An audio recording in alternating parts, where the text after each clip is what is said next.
Hello everyone, welcome to definite success Pathshala. मैं आपकी Hindi educator Rupali Verma हमेशा कोशिश करती हूँ कुछ ऐसा लेकर आऊँ जो आपके एग्ज़ाम्स को आपके लिए सरल बना दे। तो वही मेरी कोशिश चल रही है। अभी तक तो मैंने आपको चीज़ें समझा दी, सारी चीज़ें कि क्या चीज़ कैसे आएगी, कैसे पढ़ना है, क्या चीज़ें हैं, मैंने सारा पूरा आपको क्लियर किया। चाहे आपके लिटरेचर की दोनों बुक्स हो, चाहे आपका व्याकरण हो या चाहे आपका लेखन हो, सब कुछ मैंने आपको स्टेप बाय स्टेप हर एक चीज़ समझाई। ये तो हमारा एक इनिशियल फर्स्ट स्टेप होता है किसी भी सिलेबस को पढ़ने के लिए कि हम बेसिक रूट पे से उस चीज़ को समझ जाएं। फिर उसके बाद हमारा सेकेंड स्टेप आता है कि उन क्वेश्चंस को प्रिपेयर करना जो या जैसे हमारे एग्ज़ाम में आने वाले हैं। ठीक है, अब चूँकि हमने चैप्टर तो पढ़ लिया है मगर क्वेश्चन बहुत तरीके से बनते हैं। बहुत तरीके से बनने से पहले एक चीज़ हमें देखनी पड़ती है कि दो तरीके से ये सवाल पूछे जाते हैं। पहला सवाल आपका रहता है ऑब्जेक्टिव बेसिस और दूसरा रहता है सब्जेक्टिव बेसिस। तो अगर हम आप में से बहुत सारे बच्चे कंफ्यूज मत होइएगा, लास्ट ईयर के पैटर्न के अकॉर्डिंग थोड़ी सी चेंजेस इस बार हुए हैं जो मैं आपको ऑलरेडी बता चुकी हूँ, समझा चुकी हूँ। फिर से बता रही हूँ, लास्ट ईयर आपका 50-50 का रेशियो रहता था ऑब्जेक्टिव और सब्जेक्टिव क्वेश्चंस के बीच में, जब अब की इन्होंने 1/4 और 2/3 पोर्शन अब की कर दिया है। 1/4 आपका एमसीक्यूज है और 2/3 आपका सब्जेक्टिव है। ठीक है, इवन कहेंगे 1/4 से भी कम है। सिर्फ 80 मार्क्स में सिर्फ आपके 16 मार्क्स, 80 मार्क्स में से सिर्फ आपके 16 मार्क्स के एमसीक्यूज आ रहे हैं पूरे पेपर में। और अगर हम बात करें सिलेबस में किससे आ रहे हैं तो वो सिर्फ आपकी स्पर्श बुक से आएंगे। ठीक है, सॉरी स्पर्श बुक कह रही हूँ मैं, क्षितिज बुक से, क्षितिज भाग 1 से ही आपके सिर्फ और सिर्फ एमसीक्यूज आने वाले हैं। तो थोड़ा सा अपने दिमाग को ये चीज़ के लिए सेटल डाउन रखिए कि एमसीक्यूज कम आ रहे हैं लेकिन स्कोरिंग है। ठीक है, 16 मार्क्स आप अगर बहुत अच्छे से कर लेते हो तो पूरे के पूरे आपके हैं। दूसरी चीज़, स्मार्टली वर्क आपको ये करना है कि इसमें आपको ज़्यादा टाइम नहीं देना है। एमसीक्यूज एक ऐसा पोर्शन होता है जहाँ हमें ज़्यादा टाइम नहीं लगना चाहिए। ठीक है, क्योंकि वर्णात्मक क्वेश्चन जितना भी पोर्शन रहता है, चाहे आपका व्याकरण हो, लेखन में तो बहुत ही ज़्यादा एक्सप्लेन करना पड़ता है। और साथ ही साथ अगर आपकी बुक्स की बात करें तो इनमें जितने भी आपके वर्णात्मक प्रश्न आ रहे हैं उनमें आप टाइम दीजिए जो टाइम बचता है, और कम से कम टाइम आपको लगाना है एमसीक्यू पोर्शन में। ठीक है, अब एमसीक्यूज तो हमने इसीलिए आपको क्या किए थे, हमने आपके पूरे एमसीक्यूज जो है क्षितिज बुक के कंप्लीट करा दिए। किसी भी मतलब हमने सबसे पहले क्या किया, जब हम एग्जाम के क्वेश्चन तो हम सबसे पहले आपके एमसीक्यूज कंप्लीट किए। एमसीक्यूज कंप्लीट करते ही हम वर्णात्मक सेक्शन में आ गए। वर्णात्मक सेक्शन में हमारी कोशिश ये चल रही है कि हम मैक्सिमम जितने तरीके के क्वेश्चन आपको करवा सकते हैं प्रैक्टिस के तौर पे उतने करवाएं। वैसे वर्णात्मक की प्रैक्टिस मैं आपको पहले भी करा चुकी हूँ एनसीईआरटी के वे में, और एनसीईआरटी सॉल्यूशंस कराए थे मैंने, उस वे में कराए थे। इसके अलावा मैंने आपको डीपीपीएस भी दी थी, उनमें भी मैंने आपको इन सब जो है वर्णात्मक ही दिए थे, है ना। तो अब हम एमसीक्यूज खत्म करके वर्णात्मक पे आए, और वर्णात्मक प्रश्नों को भी हमने अभी तक 3 चैप्टर अपने कंप्लीट कर लिए हैं, जिसमें हमारा पहला चैप्टर था 2 बैलों की कथा, दूसरा चैप्टर था लिहाजा की ओर, और तीसरा चैप्टर हमारा था उपभोक्तावाद की संस्कृति। आज हम क्लास 9th हिंदी कोर्स ए की बुक क्षितिज भाग 1 के गद्य खंड का 4था अध्याय करने जा रहे हैं, सांवले सपनों की याद। अब ये आप एक व्यक्ति चित्र कह सकते हो, संस्मरण कह सकते हो। ठीक है, दोनों ही आप इसको कह सकते हो, लेकिन बेसिक तौर पे अगर हम इसको बोलें तो ये एक संस्मरण है। और इसमें जिस व्यक्ति का चित्र खींचा जा रहा है वो है सालिम अली जी, जो कि एक बर्ड वॉचर है। ठीक है, इनके बारे में लिखा है जाबिर हुसैन जी ने।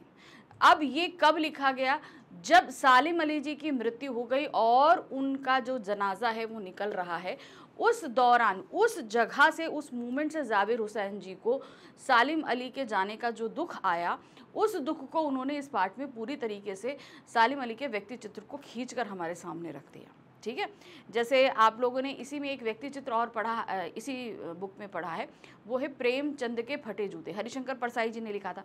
वहाँ पर प्रेमचंद के व्यक्तित्व के बताया था, यहाँ पर जो है सालिम अली के व्यक्तित्व के बारे में बताया गया। अब इसे हम संस्मरण क्यों कह रहे हैं, क्योंकि जाबिर हुसैन जी सालिम अली जी के काफ़ी करीब थे, इस वजह से वो उनके जीवन का एक हिस्सा रहे, उन यादों को यहाँ पर उन्होंने व्यक्त किया, इसलिए इसको हम एक संस्मरण कहते हैं। ठीक है, जबकि हम अगर प्रेमचंद के फटे जूते में जाएं तो वो संस्मरण नहीं है, सिर्फ व्यक्ति चित्र है। क्यों? क्योंकि हरिशंकर परसाई प्रेमचंद जी को पर्सनली तौर पर नहीं जानते हैं, लेकिन जाबिर हुसैन जी सालिम अली को जानते हैं, इसलिए इसे हमने संस्मरण कहा है। ठीक है, अब समझ में आ गया। इसके अभी तक हमने detail explanation, NCERT solution, DPP solutions, इसके अलावा हमने मल्टीपल चॉइस क्वेश्चंस कंप्लीट कर लिए हैं। अब हम कर रहे हैं वर्णनात्मक प्रश्न, वो भी आपके मोस्ट इम्पॉर्टेंट क्वेश्चंस के वे में। क्वेश्चंस भी हैं और इनके आंसर्स भी हैं। ठीक है, चलिए देखिए यहाँ पर क्या दिया है। अब आपको एक चीज़ और बता देती हूँ, इस बुक से आने वाले आपके वर्णनात्मक प्रश्न सिर्फ लघु उत्तरीय रहेंगे, ध्यान रखिएगा। अब आप बोलोगे क्या मैम पूरे पेपर में दीर्घ नहीं आते? बिल्कुल दीर्घ आते हैं, लेकिन वो आपकी बुक कृतिका भाग 1 से आएंगे। क्षितिज भाग से एक से आने वाले आपके सभी प्रश्न लघु उत्तरीय रहेंगे, जिनके आंसर आपको 25 to 30 वर्ड्स के अंदर करने होंगे। ये सारी बातें मैं आपको हर एक वीडियो में बताती हूँ, ताकि आप किसी भी तरीके से कंफ्यूजन क्रिएट ना करें। ठीक है, 25 to 30 वर्ड्स के बीच में हमेशा हमको आंसर लिखने हैं क्षितिज बुक के जो लिखने हैं।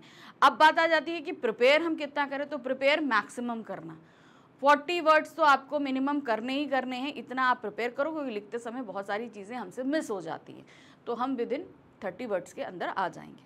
ठीक है, समझ गए? तो चलिए पहला प्रश्न है, सावले सपनों की याद शीर्षक की सार्थकता पर टिप्पणी कीजिए। क्वेश्चन समझिए पहले क्या दिया है। इस चैप्टर का नाम दिया गया है सावले सपनों की याद। अब ये जो शीर्षक है, क्या इस पाठ के हिसाब से इसका शीर्षक बिल्कुल सही है? ये चीज़ आपको बतानी। सार्थकता का मतलब होता है कि जो चीज़ दी गई है, क्या उसके साथ ये पूरा अर्थ प्रकट कर रहा है? जो पाठ है उसका पूरा अर्थ क्या शीर्षक के हिसाब से व्यक्त हो पा रहा है? वो सार्थकता आपको सिद्ध करनी है। अब कैसे सिद्ध करोगे, देखिए इसका। मेरे विवेकानुसार सालिम अली के संपूर्ण व्यक्तित्व को देखते हुए सावले सपनों की याद शीर्षक पूर्णतः सार्थक है। अगर हम सालिम, क्योंकि इस पूरे पाठ में सालिम अली जी के बारे में, डीएच लॉरेंस के बारे में बताया गया। डीएच लॉरेंस के बारे में तो बहुत कम बताया गया, मैक्सिमम पोर्शन जो है वो सालिम अली जी के बारे में। तो अगर हम सालिम अली जी का व्यक्तित्व जो हमने देखा, सब कुछ समझा, उसके हिसाब से हमें ये शीर्षक पूरी तरीके से सही लगता है। क्यों? क्योंकि जो सपना सालिम अली ने देखा था उसे कुछ हद तक साकार भी किया। वो सपना क्या था? पक्षियों को लेकर सपना था उनका। ठीक है, चूंकि वो एक बर्ड वॉचर थे, तो वो चिड़ियों की जिंदगी, मतलब जितने भी बर्ड्स होते हैं उन सभी की जिंदगी के बारे में रहस्य खोजना, जानना, समझना, ये उनको अच्छा लगता था। अब उन्होंने सपना भी देखा था क्या? ऐसा संसार जहां पर इन पक्षियों को लोग पक्षियों की निगाह से देखें, है ना। संपूर्ण संस्मरण सालिम अली के पक्षी प्रेम और पक्षियों के लिए किए गए उनके त्याग से भरा है, पूरा चैप्टर। ठीक है, हम क्या देखेंगे? सालिम अली का पूरा व्यक्तित्व देखने वाले हैं। उनके हम व्यक्तित्व के सेंस में हम देखेंगे कि वो पक्षियों से किस हद तक प्रेम करते थे, ये सारी चीज़ें हैं। और पक्षियों के लिए उन्होंने क्या क्या त्याग किया, ये चीज़। वे आजीवन पक्षियों एवं पर्यावरण को ठीक रखने के प्रयास में जुड़े रहे। उनके कार्य और कार्य क्षेत्र किसी सपने से कम नहीं थे। तो मतलब उन्होंने जो एक कहते हैं ना संसार, चिड़ियों का संसार, देखिए एक होता है कि हम किसी को हम अगर फॉलो कर सकते हैं तो हम उसके जीवन के बारे में जान सकते हैं, लेकिन पक्षियों को फॉलो करना आसान नहीं होता। क्योंकि देखिए हम सभी चलते हैं और वो उड़ते हैं। आज की टेक्निक अलग हो चुकी है, लेकिन जब सालिम अली रहे होंगे तब देखिए टेक्निक क्या थी। क्या पॉसिबल था? नहीं पॉसिबल था, बहुत मुश्किल था ये काम। वो दूरबीन लिए पूरा टाइम उन्होंने अपनी लाइफ का मतलब हम समझ लें आधे से ज़्यादा हिस्सा सिर्फ पक्षियों के पीछे बिताया। पक्षियों के पीछे बिताया, उनके लिए जो एक खतरे थे उनको मिटाने की कोशिश करी, उनके लिए एक अच्छी दुनिया दी। तो एक तरीके से जो ये नाम दिया गया है ना, सांवले सपनों की याद, यानी कि उन्होंने जो इन सांवले पक्षियों के लिए जो सपने बोए थे उन सपनों को साकार किया। इसलिए इस पाठ की ये सार्थकता पूरी तरीके से सिद्ध होती है। नेक्स्ट आते हैं, सावले सपनों की याद में वर्णित सफर सालिम अली के दूसरे अन्य सफरों से भिन्न है। कैसे? अब देखिए यहाँ पर ध्यान दीजिएगा क्या दिया गया है। जो इसमें सफर वर्णित किया गया है वो उनके अन्य सफरों से किस तरीके, सफर मतलब आपका यहाँ पर जो यात्रा है उससे कैसे है। सालिम अली जो है पक्षी प्रेमी थे, बर्ड, जिसे हम बर्ड वॉचर कहते हैं। बर्ड वॉचर मतलब होता है कि वो पक्षियों के संसार के बारे में जानना और खोजने की कोशिश करते हैं। ठीक है, कि भाई वो कैसे रहते हैं, उनका रहन सहन कैसा है, वो क्या खाते हैं, किस मौसम में किस जगह पर रहना उनके लिए ज़्यादा अच्छा रहता है, ये सारी चीज़ें जो हैं, ये सारी चीज़ें जानने के पीछे सालिम अली जी ने अपना पूरा टाइम लगाया। अब ये सब हम घर में बैठकर तो नहीं जान सकते हैं, आप अपने घर में रहो जान पाओ तो नहीं, तो उसके लिए वो हमेशा घर के बाहर ही रहते थे। घर के बाहर इन द सेंस मतलब नहीं है घर के दरवाजे के बाहर, मतलब वो जंगलों में रहते थे, हमेशा यात्राएं करते रहते थे, कभी इस जंगल में, कभी उस जंगल में, कभी उस जंगल में, इस तरीके से उनकी यात्राएं होती रहती थी। अब ये हमेशा सफ़र रहते थे, निकलते थे और फिर कुछ टाइम वहाँ जंगलों में रहे, उनके बारे में डाटा इकट्ठा किया, फिर घर आ जाते थे। फिर उस डाटा को पूरा एनालाइज करना, सारी चीज़ें लिखना या उनके लिए बुक्स लिखना, उनकी नॉलेज देना, ये सारा काम होता था। फिर जब उनका ये सारा काम हो जाए तो वो फिर से सफ़र पे चले जाए, फिर आ जाएं। तो ये सारे सफ़र उनकी लाइफ में चलते रहते, यात्राएं उनकी चलती रहती थी। लेकिन अब इस पाठ में जिस सफ़र का वर्णन किया गया है वो उनकी मृत्यु के बाद निकले सफ़र की बात है, यानी कि जब उनका जनाजा जा रहा है तो अब ये सफ़र ऐसा है कि इस सफ़र पे अगर सालिम अली जी निकलते हैं तो वो कभी वापस नहीं आएंगे। हमेशा ध्यान रखना, वो कभी वापस नहीं आएंगे। ये सफ़र अंतहीन सफ़र होता है जिसका कोई अंत नहीं होता। इस सफ़र पे गया व्यक्ति कभी वापस नहीं आता। समझ में आया? तो चलिए देखते हैं आंसर। सालिम अली वैसे तो हर समय सफ़र में ही रहते थे, परंतु दुर्लभ जानकारियों के साथ वापस आ जाते थे। मैंने कहा था ना, वो पक्षियों के साथ समय बिताते थे और बहुत सारे डाटा लेकर वापस आते थे, बहुत बड़ी बड़ी जानकारियाँ। किंतु पाठ सावले सपनों की याद में वर्णित सफ़र उनके जीवन का अंतिम सफ़र है, यानी कि मौत के बाद का जो सफ़र है। वे उस अंतहीन सफ़र पे जा रहे हैं जहाँ कोई लौट कर नहीं आता है, यानी कि मौत पे अगर कोई निकला तो कभी लौट कर आएगा? कभी नहीं आता है। अर्थात वे अपने जीवन की समस्त गतिविधियों को समाप्त कर उसी प्रकृति में विलीन होने जा रहे हैं जिसके वे बेहद प्रेमी थे। उस प्रकृति में हमेशा के लिए विलीन हो रहे हैं जिस प्रकृति से उन्हें बहुत ही ज़्यादा प्रेम था। नेक्स्ट आते हैं, सालिम अली ने मनुष्य की किस क्रिया को उसकी भूल बताया है? अब हम सब मनुष्य हैं, ठीक है। अब हम अगर किसी को किसी भी निगाह से देखते हैं तो हम मनुष्य होकर ही देखते हैं कि जब हम ये काम कर सकते हैं तो ये भी कर सकता है। अब जानवर में, पक्षियों में फ़र्क होता है, वो बहुत सेंसिटिव होते हैं, उनके रहने की जगहें, उनके खाने पीने, ये सारी चीज़ें हमसे अलग होती हैं, ठीक है। माना कि इस धरती पे वो भी एक प्राणी है, हम भी एक प्राणी हैं, लेकिन हम एक अलग अलग स्पीसीज़ है। कहने का तात्पर्य हम मनुष्य हैं, वो जो है पक्षी हैं या पशु हैं। लेकिन मनुष्य जब इन पक्षी और पशुओं के जीवन में दाखिला लेता है, दाखिला लेने का मतलब है जब एंटर करता है, तो क्या होता है, अगर वो उनके बहुत करीब जाना चाहता है तो वो उन्हीं की तरह रहना, उन्हीं की तरह सोचना, उनकी तरह व्यवहार करना, ये सारी चीज़ें वो अपने अंदर लेकर आता है, ठीक है। अब क्या होता है, आप लोगों ने जैसे अगर आप लोग डिस्कवरी चैनल या सारी चीज़ें सब देखते हो तो आप लोगों ने ध्यान दिया होगा कि बहुत सारे लोग ऐसे होते हैं जो शेरों तक से दोस्ती कर लेते हैं। शेर जो मांसभक्षी होता है, मनुष्य को आराम से जो है वो सेकंड्स में मार सकता है। बहुत सारे लोग उसके साथ खा रहे हैं, खेल रहे हैं, कूद रहे हैं, उसको डरा रहे हैं, मतलब जैसे एक हम लोग छोटे बच्चे के साथ खेलते होते हैं ना, उस तरीके से हो रहा है। ऐसा कैसे होता है? ऐसा इसलिए होता है क्योंकि ये लोग उनको उसी निगाह से देख रहे हैं, उनको अलग, अपने आप से अलग नहीं समझते। हम मनुष्य हैं, तुम शेर हो, ये नहीं समझते। जैसे तुम हो, यहाँ पे क्या होता है, जैसे शेर, जैसा शेर है, जैसे तुम हो वैसे हम हैं।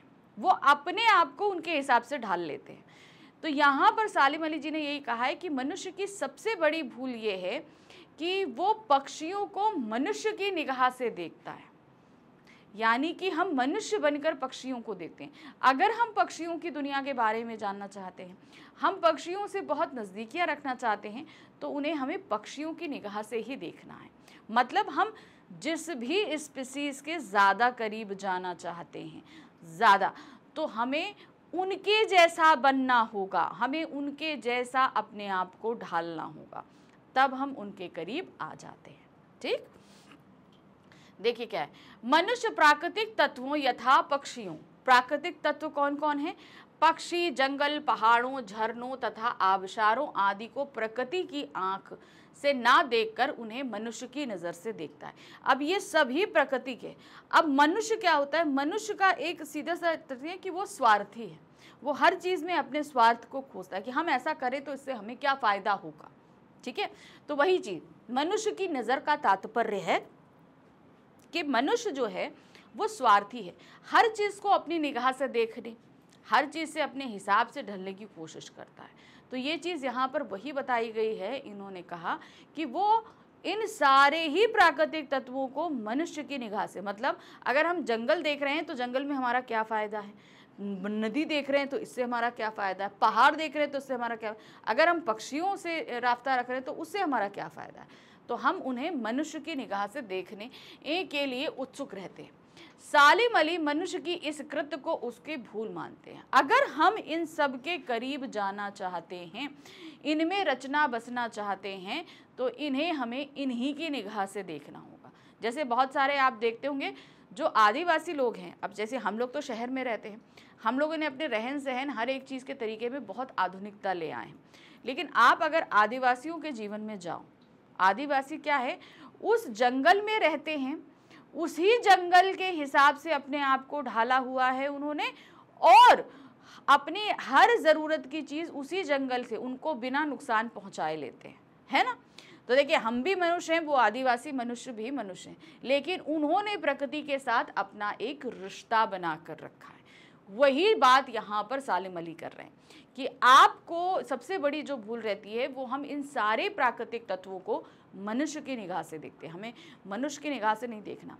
प्रकृति है हमारी ज़रूरतों के लिए, मगर हमें उतना इस्तेमाल करना है जितने में वो उजड़े नहीं। चलिए नेक्स्ट आते हैं। सालिम अली, तुम लौटोगे ना? जाबिर हुसैन ने अपने संस्मरण सांवले सपनों की याद में ऐसा क्यों लिखा है?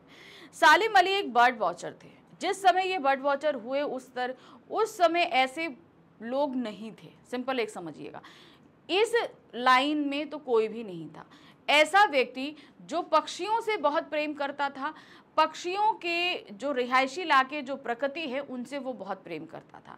आज वो मर चुका है, जा चुका है, तो जाबिर हुसैन वही चीज़ कहते हैं कि भाई तुम लौटोगे ना, मतलब तुम, अब जाहिर सी बात है जो व्यक्ति मर गया है वो तो लिटरली लौटेगा नहीं, तो यहाँ पर तुम लौटोगे का ना तात्पर्य सीधे सीधे है, क्या तुम जैसा ऐसा कोई व्यक्ति जो पक्षियों को बहुत प्रेम करता हो, जो प्रकृति को प्रेम करता हो, क्या वो वापस आएगा?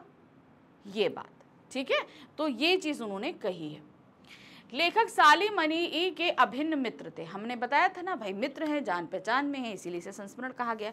लेखक कौन है? जाबिर हुसैन। जाबिर हुसैन जी सालिम अली के बहुत परम मित्र थे, अतः वह उनके स्वभाव से परिचित है। सालिम अली अक्सर यात्राओं पर जाते और दुर्लभ जानकारियां इकट्ठा कर लौट आते, परंतु सालिम अली की मौत के बाद लेखक की उपरोक्त प्रतिक्रिया सलीम जैसे उस व्यक्तित्व का आह्वान है, यानी कि सलीम अली जैसे उस व्यक्ति को बुलाने के लिए है।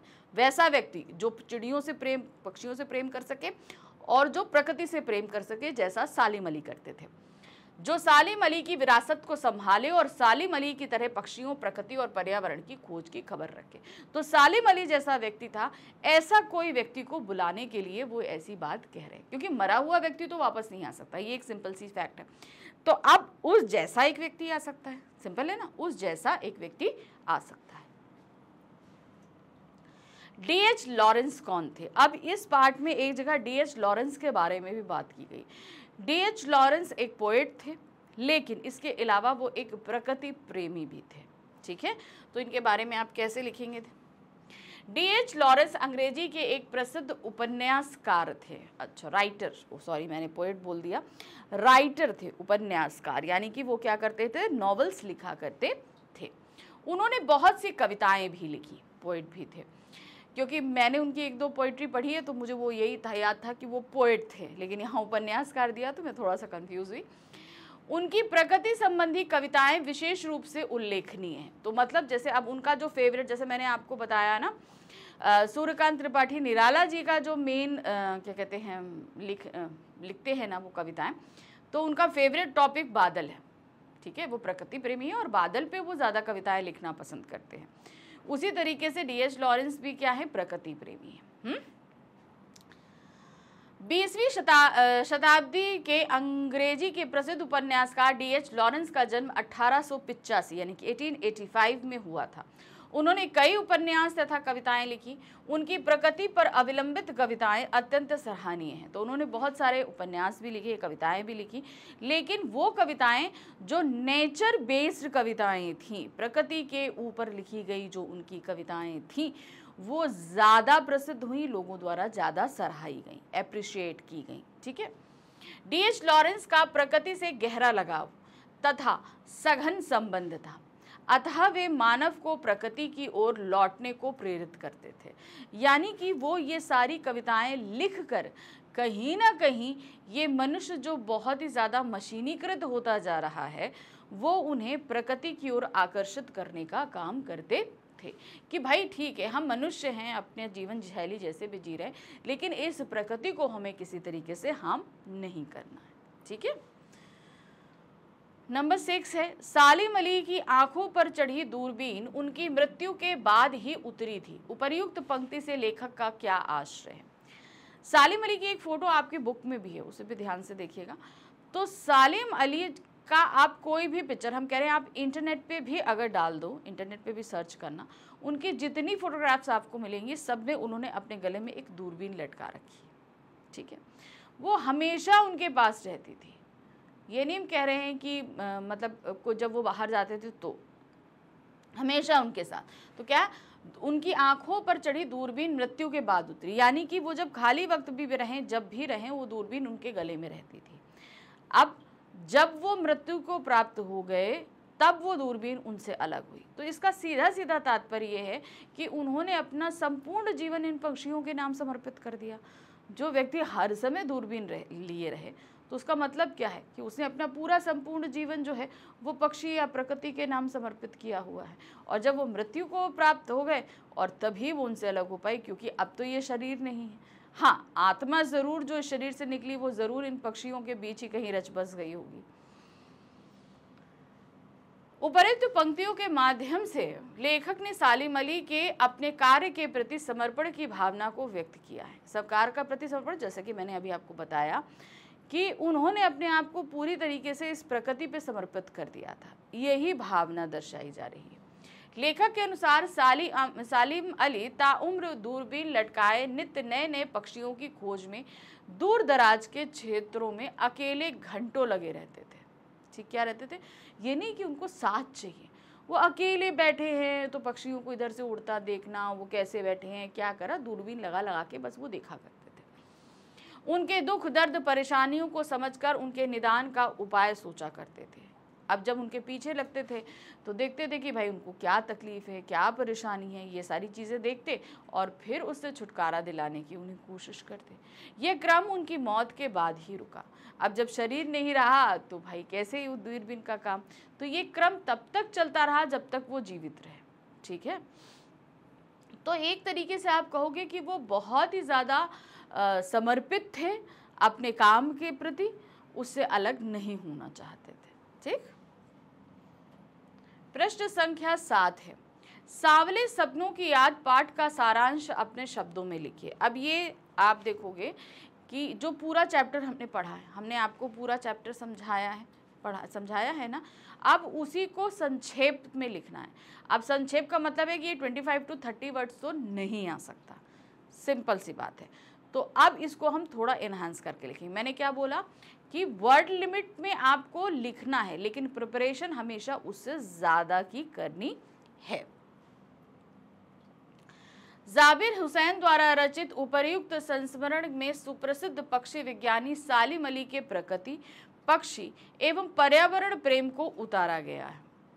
सालिम अली की मृत्यु से उत्पन्न दुख और अवसाद को लेखक ने बहुत ही रोचक और सहज शैली में व्यक्त किया है।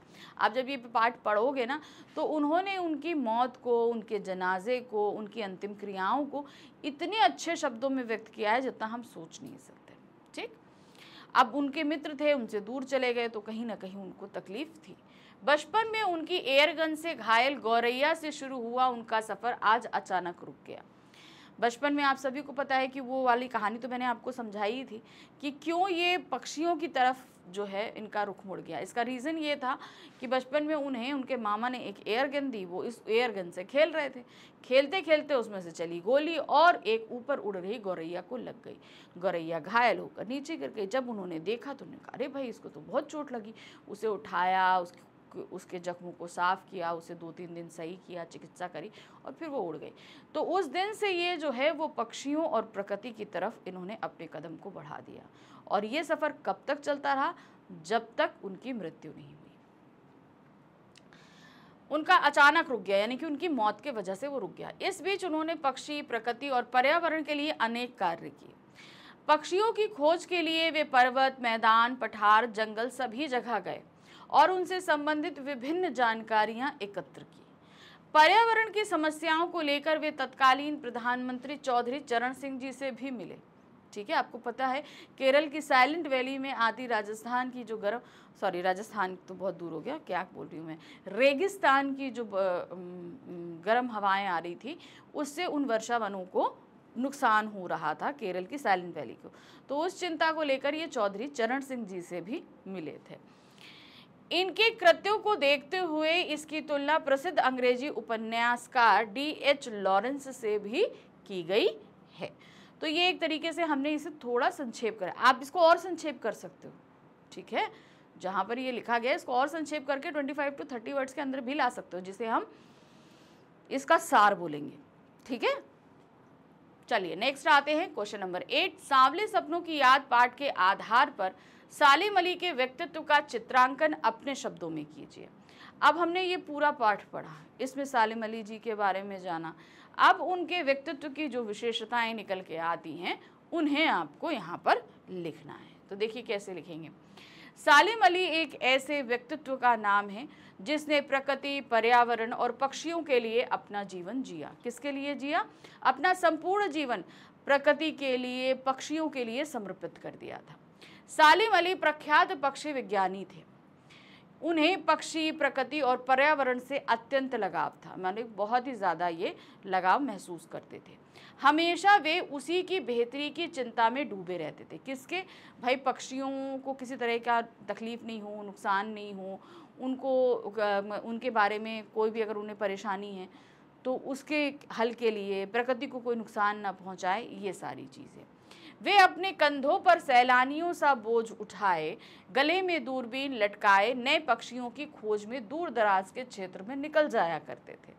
तो वो क्या करते थे भाई? अब चूंकि क्या होता था कि पक्षियों को घर बैठे तो हम नहीं जान सकते, उसके लिए जंगल जाना है। तो सैलानी जैसे बैकपैक लेते हैं, वो सारी चीज़ें लेकर, दूरबीन लेकर, अपना बहुत सारा सामान लेकर ये इन जंगलों में ना जाने कितने टाइम के लिए अकेले इन पक्षियों के साथ रहते थे। पक्षियों की खोज में दुर्गम स्थानों पर अकेले घंटों बैठना उनकी दिनचर्या थी। वे पक्षी, प्रकृति तथा पर्यावरण आदि कई समस्याओं का लेखा जोखा लेकर तत्कालीन प्रधानमंत्री से भी मिले थे। उनके बारे में लेखक ने सत्य ही लिखा है कि वे टापू नहीं अथाह सागर थे। कहने का तात्पर्य है, टापू क्या होता है? इस पूरे सागर में एक छोटा सा प्लेस, ठीक है। तो वो उस छोटे प्लेस की तरह नहीं थे, वो थे उस अथाह सागर की तरह, जिसका ना कोई ओर है ना कोई छोर है, ठीक है ना। तो मतलब कहने का मतलब है कि उन्होंने पक्षियों के जीवन के लिए जितना कार्य किया उसके बारे में सोचा जा पाना भी बहुत मुश्किल है। तो ये उनके व्यक्तित्व की कुछ विशेषताएं हैं जो हमने बताई हैं आपको।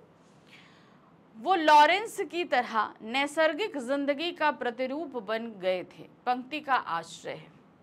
D.H. लॉरेंस के बारे में हमने आपको बताया, D.H. लॉरेंस के बारे में बताया ना कि भाई वो एक उपन्यासकार भी थे, मतलब एक वो राइटर भी थे, पोएट भी थे, मगर उनका फेवरेट जो टॉपिक था वो क्या था? वो प्रकृति था, जिस पे वो कविताएं लिखा करते थे। और उन पर लिखी गई ये कविताएं जो नेचर बेस्ड उनकी पोएम्स थी, उनको बहुत अप्रिशिएट भी किया जाता था। तो D.H. लॉरेंस को भी एक प्रकृति प्रेमी के रूप में जाना जाता है। अब यहाँ पर शब्द आ जाता है वो कौन है? सालिम अली, ठीक है। यानी कि सालिम अली लॉरेंस की तरह नैसर्गिक मतलब क्या है? नेचुरल, प्राकृतिक, जो चीज़ें जैसी प्रकृति ने दी हैं उसी प्राकृतिक जिंदगी का प्रतिरूप बन गए। यानी कि उन लोगों के जीवन में किसी भी तरह का बनावटी स्वरूप नहीं था। इन दोनों ने ही अपने जीवन को काफ़ी हद तक प्रकृति के ऊपर छोड़ दिया था। प्रकृति की जानकारी इकट्ठा करना, दूसरों को बताना, उनको जागरूक करना, ये सारा काम भी था। तो यहाँ पर सालिम अली और लॉरेंस जी के बारे में ये चीज़ बताई गई है। प्रश्नों पंक्ति जाबिर हुसैन के द्वारा लिखित है, ये हमें पता है, जिसमें लॉरेंस और सालिम की समानता को दर्शाया गया है। यानी कि लॉरेंस और सालिम अली में क्या समानता है, यानी कि वो दोनों ही प्राकृतिक जो स्वरूप है उसको ज़्यादा पसंद करते हैं। अंग्रेजी के प्रसिद्ध उपन्यासकार D.H. लॉरेंस को प्रकृति से बहुत लगाव था। उनकी अधिकांश रचनाओं की विषय वस्तु प्रकृति ही थी। जैसे मैंने बताया कि वो नेचर बेस्ड पोएम जो है उन्हें उनकी जो है बहुत ज़्यादा अप्रिशिएट की जाती थी और बहुत ज़्यादा फेमस भी हुई उनकी ये पोएम्स। वे मानते थे कि मानव जाति एक उखड़े हुए महान वृक्ष की तरह है। समझ में आया? मानव जाति क्या है? एक ऐसा बहुत बड़ा वृक्ष जो शायद अपनी जड़ों से उखड़ गया है, जिसकी जड़ें हवा में फैली हुई हैं। समझ में आया भाई? मनुष्य की जड़ें तब तक जमीन में थी जब तक वो प्रकृति के स्वरूप को समझ रहा था। प्रकृति हमें शुरू से सब कुछ देती आई है, लेकिन वो हमें जब देती है हमने एक्सेप्ट किया, हमने लिया, उसका इस्तेमाल किया, लेकिन जो कुछ वो दे रही है और उसके पास जितना कमी हो जाती थी उसे हीलअप करने का उतना टाइम मनुष्य पहले देता था। लेकिन अब क्या है? मनुष्य ने अपनी प्रगति, अपने विकास के नाम पर प्रकृति का इतना ज़्यादा इस्तेमाल, इतना ज़्यादा दोहन शुरू कर दिया है कि जो कुछ हम प्रकृति से ले रहे हैं उसको हील ही नहीं होने दे रहे हैं कि भाई आज हमने अगर उसके 2 पेड़ काटे हैं तो चलो उसको 2 पेड़ हम लगा दें जो कम से कम आने वाले 10 से 20 सालों में एक पेड़ बन जाएगा। लेकिन नहीं, हम आज 50 पेड़ काट रहे हैं, कल फिर 50 पेड़ काट रहे हैं और लगाने के नाम पे हम एक पेड़ नहीं लगा रहे हैं। तो समझ में आया ना? तो प्रकृति क्या कर रही है? हमें देती जा रही है, देती जा रही है। वही चीज़ उन्होंने बताया कि मानव उस उखड़े हुए महान वृक्ष की तरह जिसकी हवा, हम अपने बेस से टूट चुके हैं, यानी कि प्रकृति से हम बहुत हद तक जो है अलग हो गए। अब ये मान लीजिए कि अगर ये प्राकृतिक वातावरण नहीं रहेगा तो हम भी नहीं रहेंगे। जिस तरीके से अगर एक पेड़ को हवा में लटका दिया जाए, उसकी जड़ें खुली हवा में आ जाएं, तो वो पेड़ कितने दिन तक रह सकता है? वो सूख जाएगा ना जल्दी। तो उसी तरीके से हमारी जड़ें जो हैं वो अब उखड़ चुकी हैं, क्योंकि हम प्रकृति को समझ नहीं रहे। उसका दोहन हमने इतना ज़्यादा कर दिया है कि वो अपने आप को हील नहीं कर पा रही है। अतः मानव का प्रकृति की ओर लौटना अत्यंत आवश्यक है। यानी कि बहुत ज़रूरी है कि हम प्रकृति के इम्पोर्टेंस को समझें और जो है उसका दोहन कम करें। ठीक वैसे ही सालिम अली ने भी अपना जीवन प्रकृति और पक्षियों को समर्पित कर दिया। वे ताउम्र पक्षियों एवं प्रकृति संबंधी शोध में लगे रहे और मानव और प्रकृति को जोड़ने का प्रयास करते रहे। तो लॉरेंस और सालिम में ये दोनों चीज़ें समानता थी कि पक्षी प्रेमी थे, प्रकृति प्रेमी थे, जिस वजह से उन्हें लोग जानते हैं।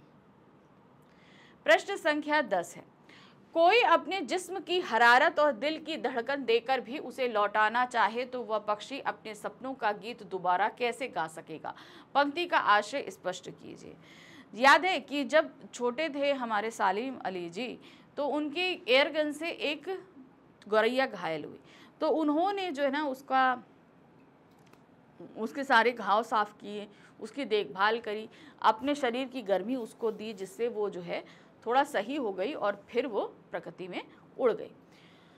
आज सालिम अली चले गए, ठीक है, सालिम अली जी की मृत्यु हो गई। अब सालिम अली जी की जब मृत्यु हो गई, अब हम उनके शरीर में चाहे जितनी हरारत है, हरारत का मतलब होता है कि हमको रगड़ कर उनके शरीर को जितना गर्म करना चाहें, कुछ भी करना चाहें, आज वो पक्षी जो है उड़कर कहाँ चला गया है? प्रकृति में विलीन हो गया है। अर्थात अब वो मृत्यु को प्राप्त हो गए, अब वो लौटकर नहीं आएंगे, चाहे कोई कितनी भी कोशिश करे। लेखक ने उपर्युक्त पंक्ति में सालिम अली के पक्षी प्रेम को निरूपित करते हुए उनकी तुलना एक ऐसे पक्षी से की है जो अपने जीवन की लंबी यात्रा से थक कर मौत रूपी गोद में सदा के लिए सो गया है। अतः वह कृत्रिम गर्मी और सांसें देकर जीवित नहीं किया जा सकता। तो यहाँ पर सालिम अली जी को एक पक्षी के भांति ही बताया गया है, जो अपनी पूरी उम्र जीकर इतने थकान से अब वो सो चुका है। अब हम जितनी कोशिश करें कि चलो उसको जगा लें, उसको गर्मी दे दें, लेकिन नहीं, मतलब अब वो मौत को प्राप्त हो चुके हैं। सालिम अली के कार्य मौलिक थे, किसी के दिए हुए नहीं थे, यानी कि उनके खुद के थे। कोई उन्हें इस चीज़ के लिए बाउंड नहीं करता था। अतः लेखक ये कहते हैं कि ये पक्षी जो सदा के लिए सो गया वह उसे दोबारा आवाज़ देना असंभव है, अर्थात उनके जैसा पक्षी प्रेमी शायद ही कोई हो।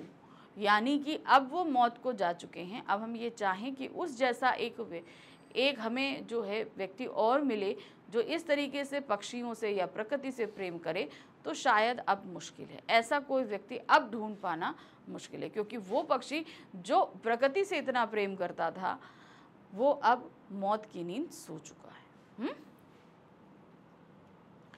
प्रश्न संख्या 11 है, सालिम अली प्रकृति की दुनिया में एक टापू बनने की बजाय अथाह सागर बनकर उभरे थे।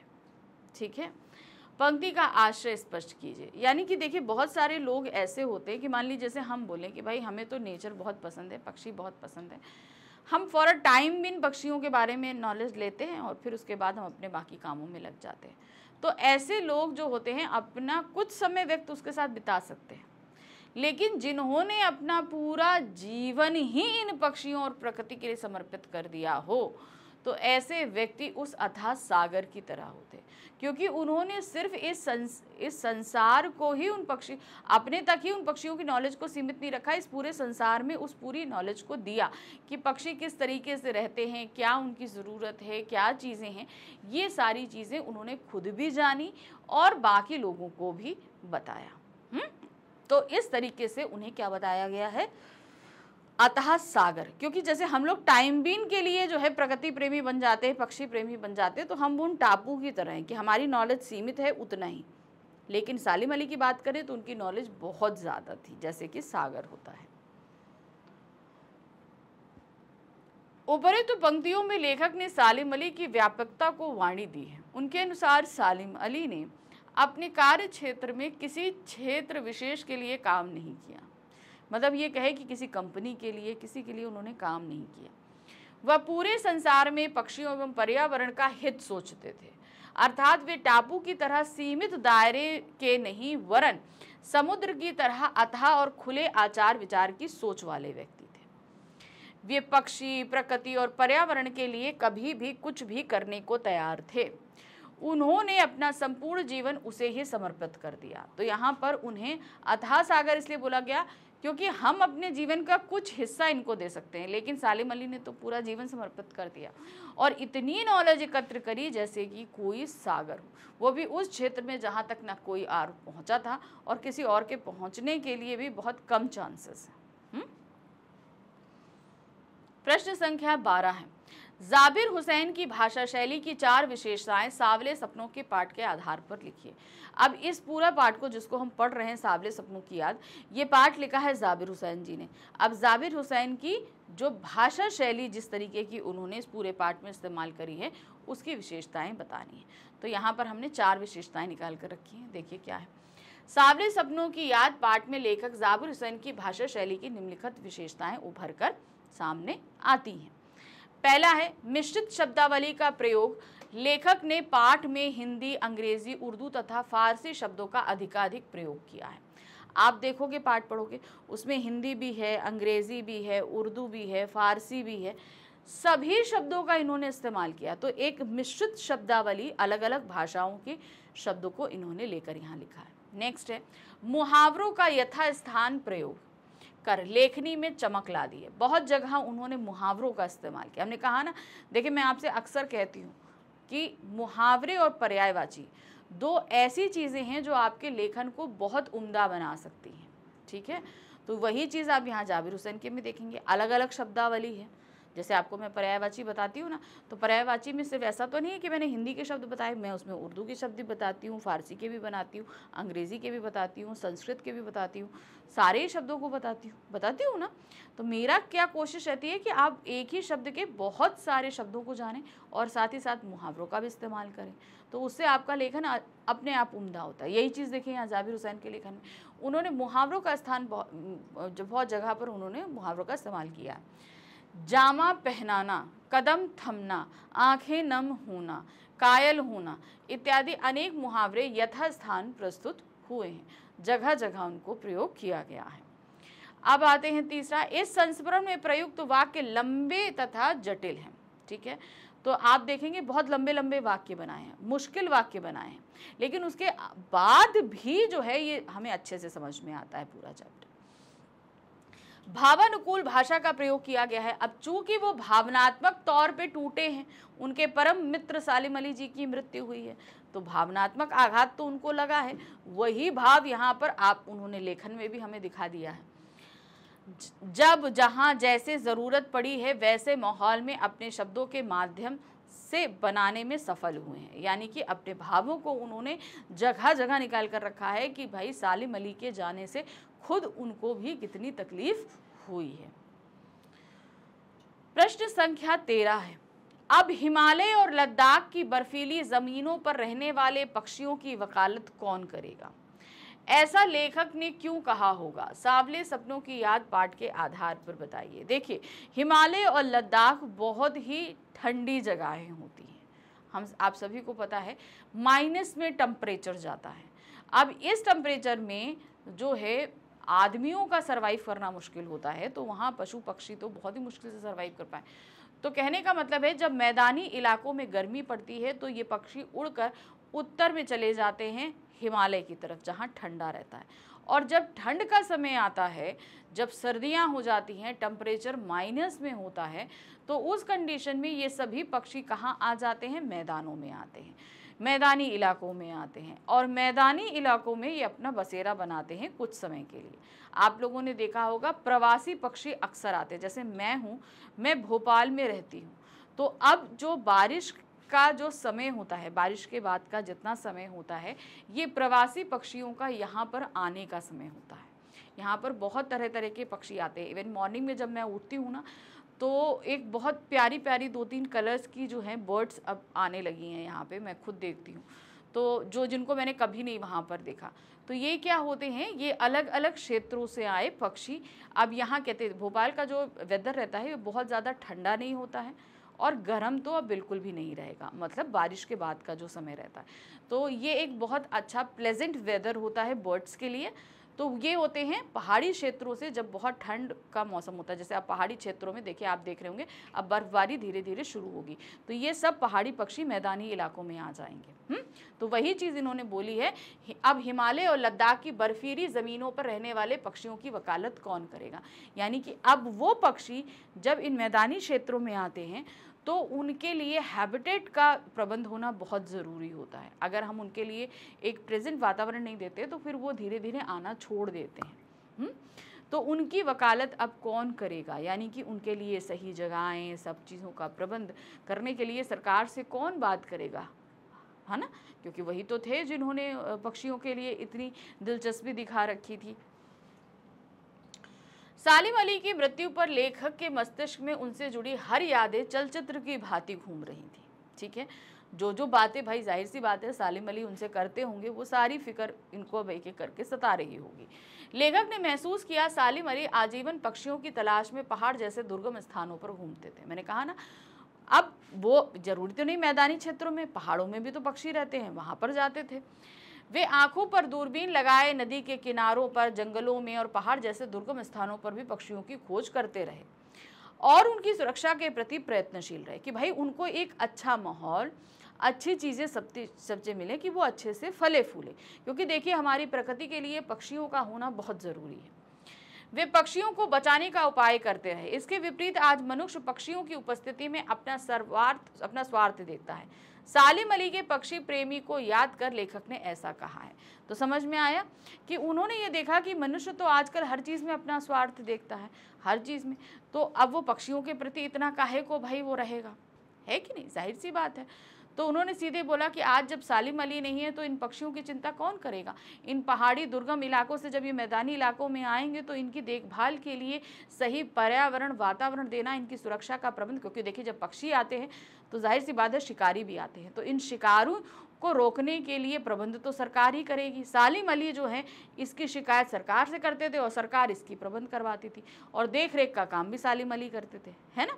तो अब उन पक्षियों की सुरक्षा, उनकी देखभाल, उनके आने जाने का सारा ब्यौरा कौन रखेगा? प्रश्न संख्या 14 है, फीडा कौन थी, उसने लॉरेंस के बारे में क्या क्या बताया। डीएच लॉरेंस जो अंग्रेजी के प्रसिद्ध राइटर और पोएट थे, जिनका जन्म सन 1885 में हुआ था, उनकी पत्नी का नाम है फ्रीडा। अब जब लॉरेंस मर गए तो लॉरेंस के मरने के बाद फ्रीडा से बोला गया कि भाई आप अपने पति के बारे में कुछ बताइए। तो जाहिर सी बात है, एक पति के बारे में उसकी पत्नी से अधिक और सही कोई नहीं बता सकता। लेकिन यहाँ पर फ्रीडा ने बड़ा एक अटपटी सी चीज़ कही। क्या कहे कि भाई लॉरेंस के बारे में मुझसे ज़्यादा मेरे छत पे बैठी गौरैया बता सकती है। तो यहाँ पर ये मतलब नहीं था कि फ्रीडा अपने पति के बारे में बताना नहीं चाहती थी या जानती नहीं थी। उन्होंने ये बात ना कहते हुए भी कह दी कि वो एक पक्षी प्रेमी और प्रकृति प्रेमी व्यक्ति थे, जिनका अधिकतर समय जो है इस प्रकृति के नज़दीक पक्षियों के साथ ही बीतता था। ठीक है। फ्रीडा डीएच लॉरेंस की पत्नी थी। लॉरेंस के बारे में पूछने पर उन्होंने बताया कि मेरे लिए लॉरेंस के बारे में कुछ कह पाना असंभव सा है। मुझे लगता है कि मेरे छत पर बैठने वाली गौरैया लॉरेंस के बारे में ढेर सारी बातें जानती है, मतलब मुझसे ज़्यादा वो जानती है। वह मुझसे भी ज़्यादा जानती है। वह सचमुच ही इतना खुला खुला और सादा दिल आदमी थे। संभव है कि लॉरेंस मेरी रगों में, मेरी हड्डियों में समाया हो। भाई किसी का भी पति उसके लिए बहुत प्रिय होता है, तो वो ज़रूर ही मेरी आत्मा तक में समाये हों, लेकिन वो इस प्रकृति से भी उतना ही प्रेम करते थे, क्योंकि वो अपना बहुत सारा समय इन पक्षियों और प्रकृति के बीच बिताते थे। प्रश्न संख्या 15 है, सांवले सपनों की याद पाठ के आधार पर बताइए कि सालिम अली की नैसर्गिक जिंदगी का प्रतिरूप क्यों कहा गया है। सालिम अली को नैसर्गिक जिंदगी का प्रतिरूप क्यों कहा गया। देखिए, सालिम अली जो हैं वो प्रकृति प्रेमी थे। क्या थे वो? प्रकृति प्रेमी थे। नैसर्गिक मतलब प्राकृतिक, नेचुरल जो चीज़ होती है, जिसमें आर्टिफिशियल कोई चीज़ नहीं होती। तो सालिम अली ने अपना सारा जीवन इस प्रकृति के बीच में बिताया, जिसकी वजह से जो एक सांसारिक मोहमाया के चलते जो एक आर्टिफिशियल चीज़ हमारे अंदर आ जाती है, कृत्रिम चीज़ हमारे अंदर प्रवेश कर जाती है, वो सालिम अली के अंदर प्रवेश नहीं करी। तो वो नैसर्गिकता, वो प्राकृतिकता कहीं ना कहीं उनके अंदर थी। सालिम अली महान पक्षी प्रेमी थे। इसके अलावा वे प्रकृति से असीम लगाव रखते थे। वे प्रकृति के इतना निकट आ गए थे कि ऐसा लगता था कि उनका जीवन प्रकृति में हो गया है, मतलब वो प्रकृति में घुल मिल से गए हैं, ऐसा लगता था। सालिम अली प्रकृति के प्रभाव में आने के कायल नहीं थे। क्या मतलब था? वो प्रकृति के प्रभाव में आने की वो नहीं चाहते नहीं थे कि मैं प्रकृति में के करीब आऊं। वो प्रकृति में ही रच बस गए थे, वो उसके करीब जाने की कोशिश कर रहे थे, वो ही प्रकृति का एक स्वरूप बन गए थे। वे प्रकृति को अपने प्रभाव में लाना चाहते थे। ठीक है। पक्षी प्रेम के कारण वे पक्षियों की खोज करते हुए प्रकृति के और निकट आ गए थे। अब जाहिर सी बात है, पक्षी कहाँ रहेंगे? पेड़ पौधों में, जंगलों में, नदियों में, तालाबों में, ये सभी प्रकृति के हिस्से। अब पक्षियों से वो प्रेम करते हैं, तो कहीं ना कहीं भाई उस प्रकृति से भी प्रेम करना पड़ेगा। जैसे हम बोलते हैं ना कि हम अगर अपने मम्मी पापा से प्रेम करते हैं, तो जाहिर सी बात है कि हम ऑटोमेटिकली जो है अपने घर से प्रेम करेंगे, वो जहाँ रहते हैं, है कि नहीं। नदी, पहाड़, झरने, विशाल मैदान और अन्य दुर्गम स्थानों से उनका गहरा नाता जुड़ गया था। जिंदगी में अद्भुत सफलता पाने के बाद भी वो प्रकृति से जुड़े रहे। इस तरह उनका जीवन नैसर्गिक जिंदगी का प्रतिरूप बन गया। समझ में आया? तो यहाँ पर वो पूरी तरीके से प्रकृति में ही रच बस गए थे। तो इसीलिए जो नैसर्गिकता, जो प्राकृतिकता प्रकृति में होती है, वही उनके स्वभाव में भी दिखाई देती थी।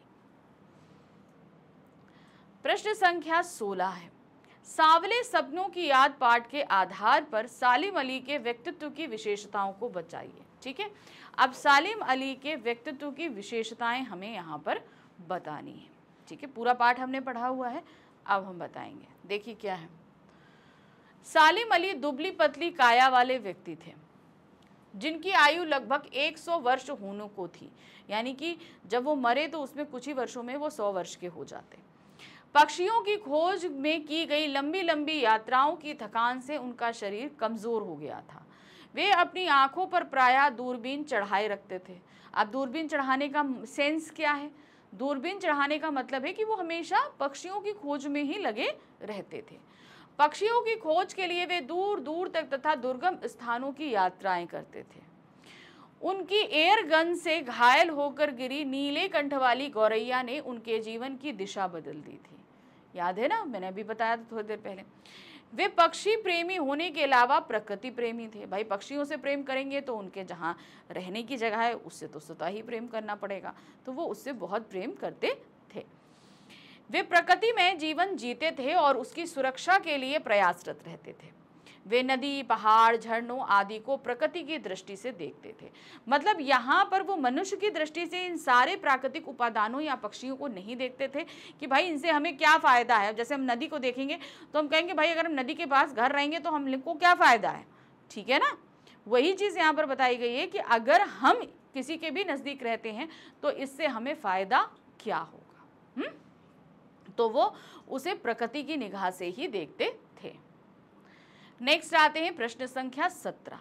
सांवले सपनों की याद पाठ के आधार पर बताइए कि सामान्य लोग पर्यावरण की रक्षा में अपना योगदान किस तरह दे सकते हैं।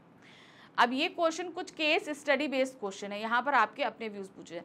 पूरा पाठ आपके सामने एज अ केस रख दिया गया है, उसको आपने पढ़ लिया है। अब उस पर बेस्ड आपके व्यूज जानने के लिए कुछ क्वेश्चन आया है कि भाई अगर हम एक आम नागरिक हैं, सामान्य लोग हैं, तो हम पर्यावरण की रक्षा के लिए क्या कर सकते हैं। जाहिर सी बात है आप सभी को इस चीज़ के बारे में पता होगा, तो कुछ हमने भी पॉइंट्स रखे हैं, देख लीजिए क्या है। सांवले सपनों की याद पाठ से ज्ञात होता है कि सालिम अली प्रकृति और उससे जुड़े विभिन्न अंगों, नदी, पहाड़, झरने, आबशारों आदि को प्रकृति की निगाह से देखते थे और उन्हें बचाने के लिए प्रयत्नशील रहते थे। उन्होंने केरल की साइलेंट वैली को बचाने का अनुरोध किया। इसी तरह सामान्य लोग भी अपने पर्यावरण की रक्षा के लिए विभिन्न रूपों में अपना योगदान दे सकते हैं। तो समझ में आया कि भाई बहुत सारे प्राकृतिक क्षेत्र होते हैं, उनको बचाने के लिए हम अपना योगदान किस तरीके से दे सकते हैं। जैसे अधिकाधिक पेड़ लगाकर धरती की हरियाली बनाएं। आजकल हमारी धरती की ये फर्स्ट जो है वो नीड है, जितना हो सके उतना पेड़ लगाइए, क्योंकि ग्लोबल वार्मिंग के दौर में हम लोग आ चुके हैं। हम लोगों का पर्यावरण बहुत डिस्टर्ब हो चुका है, तो उसको अगर हम रोकना चाहते हैं, फिर से सही करना चाहते हैं, तो ज़्यादा से ज़्यादा पेड़ लगाने पड़ेंगे। पेड़ को कटने से बचाना, और जो बड़े बड़े पेड़ हैं उन्हें कटने से बचाना है। प्लास्टिक से बनी वस्तुओं का प्रयोग ना करके, यानी प्लास्टिक का हम जितना कम इस्तेमाल करें उतना अच्छा है। अपने आसपास साफ सफाई रखें, जल स्रोतों को दूषित होने से बचाएं। वन्य जीवों तथा पक्षियों की रक्षा करके मनुष्य पर्यावरण की सुरक्षा कर सकता है। समझ में आया। तो जब हम प्रकृति की रक्षा करेंगे, वन्य जीवों की रक्षा करेंगे, तो अपने आप ही हम अपने पर्यावरण को सुधार लेंगे, अपनी धरती को हम बचा लेंगे। तो इसी की हमें कोशिश करनी है। प्रश्न संख्या 18 है, सालिम अली पक्षी प्रेमी होने के साथ साथ प्रकृति प्रेमी भी थे। बात सही है।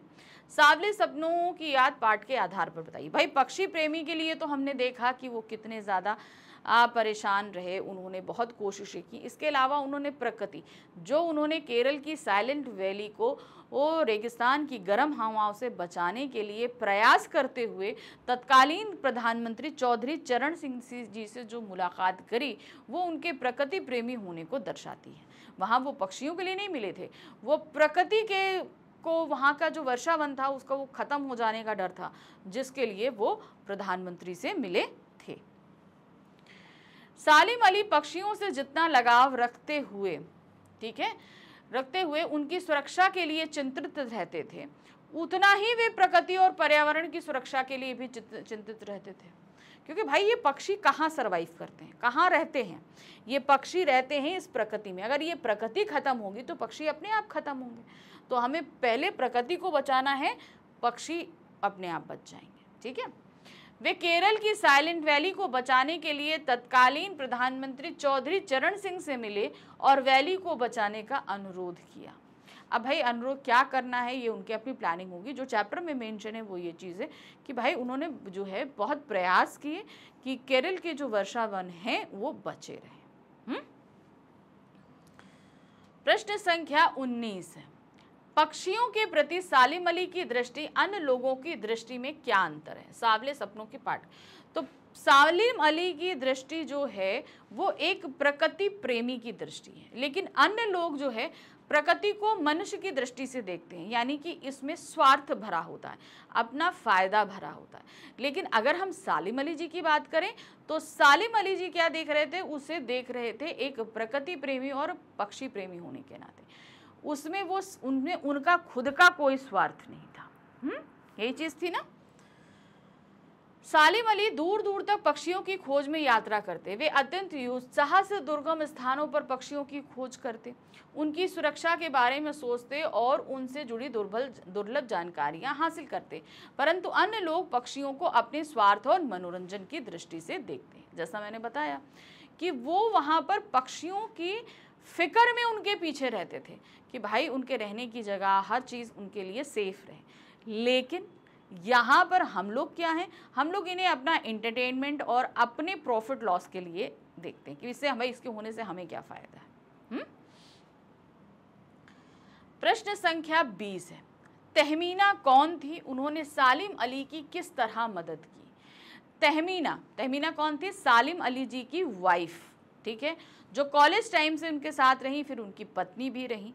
तो एक पत्नी होने के नाते एक ऐसे इंसान की मदद करना जिसका ज़्यादातर समय घर के बाहर भी थे, तो घर की सारी रिस्पॉन्सिबिलिटी कहीं ना कहीं तहमीना के ऊपर थी, तो उन्होंने तो पूरा उम्र उनका साथ दिया। अब इसे लिखेंगे कैसे, देखिए।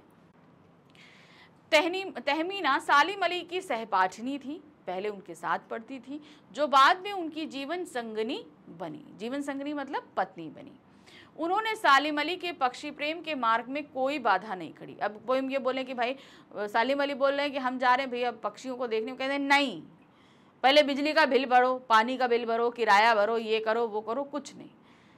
तहमीना पूरी तरीके से उनके इस प्रेम को समझती थी, किसी भी तरीके से उनके पैरों में कोई भी तरह की बाधा नहीं आने दी कि कोई भी काम उनका रुके, है ना। तो ये सारी चीज़ें उन्होंने अपने ज़िम्मे पे ली। उन्होंने सालिम अली का साथ दिया और प्रकृति से जुड़ने में उनकी मदद करी। तो सिंपल एक चीज़ आपको समझ में आ गया कि भाई जब हम शादी करते हैं तो एक घर संभालते हैं, घर की बहुत सारी जिम्मेदारी अगर औरतों के ऊपर होती है तो उसकी आधी जिम्मेदारी आदमियों के ऊपर भी होती है। तो वो जो जिम्मेदारी थी, जो आदमियों के हिस्से में जो जिम्मेदारी आती है, वो भी तहमीना ने अपने कंधों पर ली ताकि वो निर्विघ्न होकर बिल्कुल अच्छे से अपने प्रेम के तरफ बढ़ सके, यानी कि उस पक्षी प्रेमी की तरफ वो अपना कार्य कर सके। तो पूरी तरीके से हर राह पर, हर जगह पर तहमीना ने उनका साथ दिया। प्रश्न संख्या 21 है, वृंदावन में सुबह शाम सैलानियों को होने वाली अनुभूति अन्य स्थानों की अनुभूति से किस तरह भिन्न है? वृंदावन किस लिए जाना जाता है? वृंदावन जाना जाता है कृष्ण की लीलाओं के लिए, उनके रास के लिए, उनकी मुरली के लिए, उनके चमत्कारों के लिए। तो जब हम वहाँ जाते हैं, क्योंकि हमें पता है कि श्री कृष्ण आज नहीं तो कम से कम हजारों साल पहले थे तो यहीं पर, कभी इन्हीं गलियों से गुजरे होंगे जहाँ से हम गुजर रहे हैं। तो वहाँ पर जब हम पहुँचते हैं तो श्री कृष्ण की मुरली में हमें अपने आप वो धुन सुनाई देने लगती है। हम अपने आप हर जगह श्री कृष्ण को महसूस करने लगते हैं, जो कि हमें बाकी और जगहें जब हम घूमने जाते हैं तो हमें वो महसूस नहीं होता है। वृंदावन सुबह शाम सैलानियों को सुखद अनुभूति होती है। वहाँ सूर्योदय पूर्व जब उत्साहित भीड़ यमुना की सकरी गलियों से गुजरती है तो लगता है कि अचानक कृष्ण बंसी बजाते हुए कहीं से आ जाएंगे, क्योंकि हमें पता है श्री कृष्ण यहीं रचे बसे हैं। तो हमें आप लिटरली आप मानो, हाँ आप, मैं सिर्फ ये बात नहीं करी, मैं वृंदावन गई तो इस चीज़ का एहसास मुझे भी था कि अरे मैं जिस गली से बांके बिहारी के मंदिर जा रही हूँ, कभी कान्हा भी इन्हीं गलियों से गुजरे होंगे। तो वो एक एहसास अपने आप ही अंदर आता है। तो वही चीज़ उन्होंने कहा, कुछ ऐसी ही अनुभूति शाम को भी होती थी। ऐसी अनुभूति अन्य स्थानों पर नहीं होती है, चाहे सुबह हो, शाम हो, दिन हो, कोई भी समय हो, बस हमें ये महसूस होता है कि श्री कृष्ण यहाँ की ये कड़कड़ में रचे बसे हैं। हम जहाँ पे भी जाएं हमें एहसास होता है कि कान्हा यहाँ है, और जो है जो एहसास हमें अन्य जगहों पर जाने पर नहीं होता है। प्रश्न संख्या 22 है, वृंदावन में यमुना का सांवला पानी किन किन घटनाओं की याद दिलाता है? सांवला पानी किस लिए था वृंदावन में, यमुना का? क्योंकि वहाँ कालिया नाग था, आई थिंक याद होगा आप लोगों को। तो उससे कई जुड़े, यमुना नदी के किनारे कृष्ण के जुड़ी हुई बहुत सारी चीज़ें, वो सब हमें यहाँ पे याद आती हैं। देखिए कैसे लिखेंगे इसे। वृंदावन में यमुना का सावना पानी कृष्ण से जुड़ी विभिन्न घटनाओं को याद दिलाता है, जैसे कृष्ण द्वारा वृंदावन में रासलीला रचना, चंचल गोपियों को अपनी शरारतों का निशाना बनाना।